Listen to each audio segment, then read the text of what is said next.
नमस्ते। चलिए आज एक ऐसी आम समस्या के बारे में बात करते हैं जो ना जाने कितने लोगों को अंदर ही अंदर परेशान करती है, इरिटेबल बाउल सिंड्रोम, जिसे हम आईबीएस भी कहते हैं। पर अच्छी खबर ये है कि इसका समाधान, इसकी राहत शायद हमारी सोच से कहीं ज्यादा करीब है। देखते हैं कैसे। अब ये आंकड़ा देखिए, 10 करोड़। भारत में 10 करोड़ लोग। ये कोई छोटी मोटी बात नहीं है। इसका मतलब ये हुआ कि हम सबके आसपास कोई ना कोई इससे जूझ रहा है। और अगर किसी को ये लगता है कि वो इस लड़ाई में अकेले हैं, तो ये जानना बहुत जरूरी है कि ऐसा बिल्कुल नहीं है। तो चलिए इस उलझन को सुलझाते हैं। तो सवाल ये है कि आखिर ये आईबीएस है क्या भला? देखिए, सीधी सरल भाषा में समझें तो ये हमारी बड़ी आंत यानी लार्ज इंटेस्टाइन से जुड़ी एक गड़बड़ी है। इसमें होता क्या है? पेट में दर्द, मरोड़, गैस बनना और कभी दस्त तो कभी कब्ज की शिकायत रहती है। हाँ, और एक बहुत ही आम लक्षण है खाना खाते ही टॉयलेट भागने की जरूरत महसूस होना। ऐसा समझ लीजिए कि पेट का जो अपना कम्युनिकेशन सिस्टम है ना, वो थोड़ा सा बिगड़ गया है। तो फिर इसे समझने का हमारा तरीका क्या होगा? बहुत सिंपल है। सबसे पहले हम देखेंगे कि इस परेशानी की जड़ क्या है। फिर हम उन 4 सरप्राइजिंग फूड ग्रुप्स की पड़ताल करेंगे जो अक्सर दिक्कत की वजह बनते हैं। और आखिर में मैं एक सीधा साधा एक्शन प्लान शेयर करूंगी जिसे फौरन अमल में लाया जा सकता है। तो चलिए शुरू करते हैं सेक्शन 1 से। देखिए, सबसे हैरानी की बात क्या है? भले ही ये समस्या पेट के अंदर की लगती है, इसका 90% इलाज हमारी प्लेट में रखा है। जी हाँ, बिल्कुल सही सुना। सब कुछ सही डाइट चुनने पर टिका है, क्योंकि इसकी 2 ही मुख्य वजहें हैं, हमारा खान-पान और दूसरा इमोशनल स्ट्रेस। चलिए, तो अब आते हैं हमारे पहले मुजरिम पर। और ये एक ऐसा नाम है जिसकी उम्मीद शायद ही किसी ने की होगी। अनाज। जी हाँ, ग्रेन्स। वही रोटी, वही अनाज जो हम रोज खाते हैं। हो सकता है वही सारी दिक्कतों की असली जड़ हो। और इस लिस्ट में सबसे ऊपर नाम आता है गेहूं का। तो बात दरअसल ये है, आज हम जो गेहूं खाते हैं ना, वो हमारे दादा दादी के जमाने वाला गेहूं है ही नहीं। 1960s के बाद इसमें इतने जेनेटिक बदलाव किए गए हैं कि इसका ग्लूटेन हमारे पेट के लिए, हमारी आंतों के लिए एक विलन बन गया है, सूजन पैदा करता है। लेकिन घबराने की बात नहीं, इसका हल बहुत आसान है। हमें बस अपने पुराने पारंपरिक अनाजों की तरफ लौटना है। ज्वार, रागी, बाजरा, चावल। सिर्फ 1 महीने के लिए ये बदलाव करके देखिए, यकीन मानिए फर्क खुद ब खुद महसूस होने लगेगा। अब मुझे पता है कई लोगों के मन में क्या आ रहा होगा। अरे बाजरे या ज्वार की रोटी, वो तो पापड़ जैसी कड़क बनती हैं। और ये बात बिल्कुल सही है, लेकिन तभी जब उसे गलत तरीके से बनाया जाए। यहीं पर वो छोटी छोटी बातें, वो डिटेल्स काम आती हैं जो सारा खेल बदल देती है। और वो सीक्रेट है हॉट वाटर टेक्निक। देखिए कितना आसान है। जितना आटा लिया है उतना ही खौलता हुआ पानी लेना है। बस आटे को उस उबलते पानी में डालिए, अच्छे से मिलाइए, हल्का सा ठंडा होने दीजिए और फिर नॉर्मल आटे की तरह गूंथ लीजिए। बस इतनी सी बात है। और नतीजा एकदम नरम, मुलायम, फूली हुई रोटियां। अब कोई बहाना नहीं चलेगा। अच्छा, जब अनाजों की बात हो ही रही है तो एक अनाज का जिक्र करना बहुत जरूरी है जो आईबीएस को ठीक करने में किसी दवा की तरह काम करता है। ये है बार्नयार्ड मिलेट, जिसे हम समा के चावल भी कहते हैं। ये ना एक कमाल का प्रीबायोटिक है। मतलब ये हमारी पेट में जो करोड़ों अच्छे बैक्टीरिया है ना, ये उनका खाना है। जब वो खुश रहेंगे तो पेट भी खुश रहेगा। सिंपल सी बात है।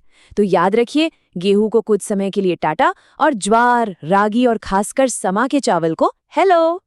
ठीक है, तो अनाज वाला मामला तो सुलझ गया। अब बढ़ते हैं हमारे दूसरे मुजरिम की तरफ, फल और सब्जियां। 1 मिनट, क्या फल और सब्जियां? ये तो हेल्दी होती हैं, है ना? बिल्कुल होती हैं। लेकिन जब आईबीएस की बात आती है ना, तो सिर्फ क्या खा रहे हैं ये जरूरी नहीं, कैसे खा रहे हैं ये ज्यादा जरूरी हो जाता है।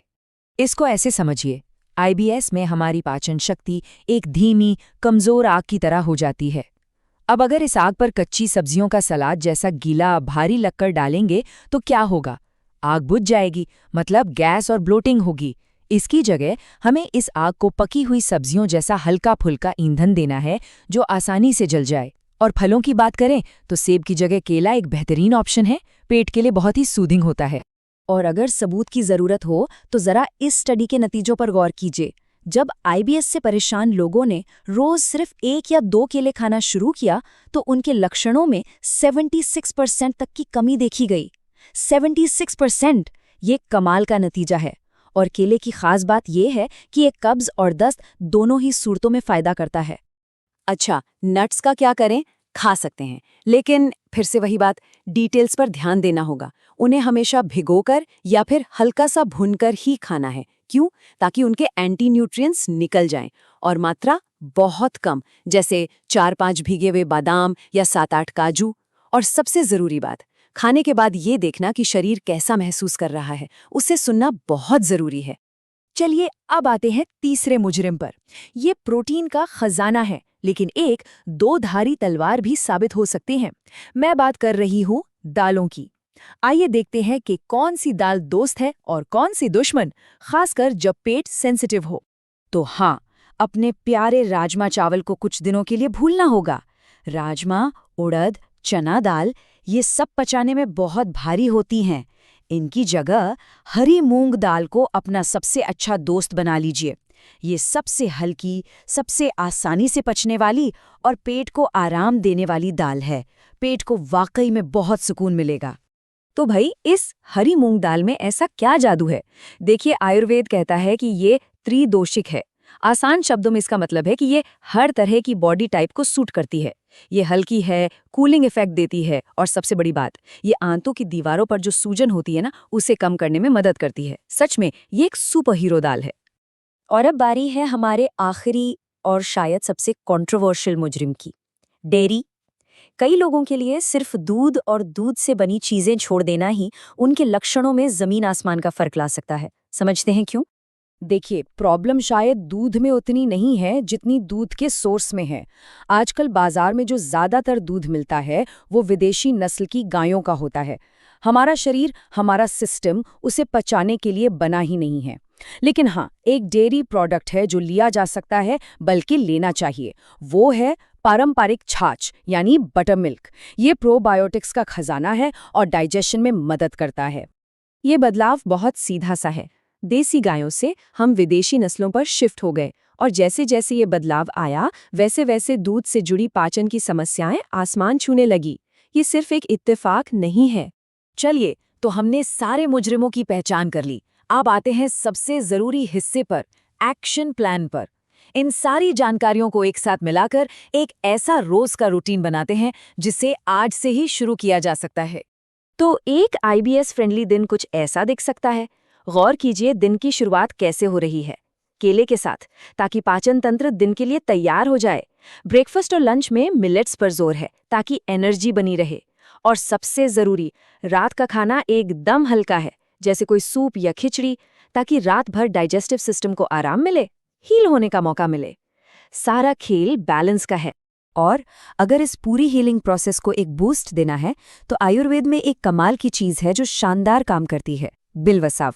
ये कच्चे बेलफल से बना एक क्लासिकल सिरप है और ये खास तौर पर आंतों की सूजन और बेचैनी को शांत करने के लिए ही जाना जाता है। लेकिन फिर से वही बात, इसे लेने का सही तरीका जानना और उस पर अमल करना बहुत ज़रूरी है। Details matter. इसे हमेशा खाने के बाद लेना है। कितना? 4 चम्मच। और किसमें? गुनगुने पानी में, ठंडे पानी में नहीं। गुनगुना पानी पाचन की आग को और तेज करता है। और इसे कम से कम 1 महीना लगातार लेना है ताकि आंत को हील होने का पूरा पूरा वक्त मिल सके। तो मैं इस पूरी बात को एक सवाल पर ख़त्म करना चाहूँगा। क्या ये हो सकता है कि सिर्फ 1 महीने तक इन छोटी छोटी बातों पर ध्यान देकर, पूरी ईमानदारी से इन्हें अपनाकर, आने वाले कई सालों के लिए पेट की सेहत को पूरी तरह से बदला जा सकता है? इसका जवाब जानने का तो एक ही तरीका है,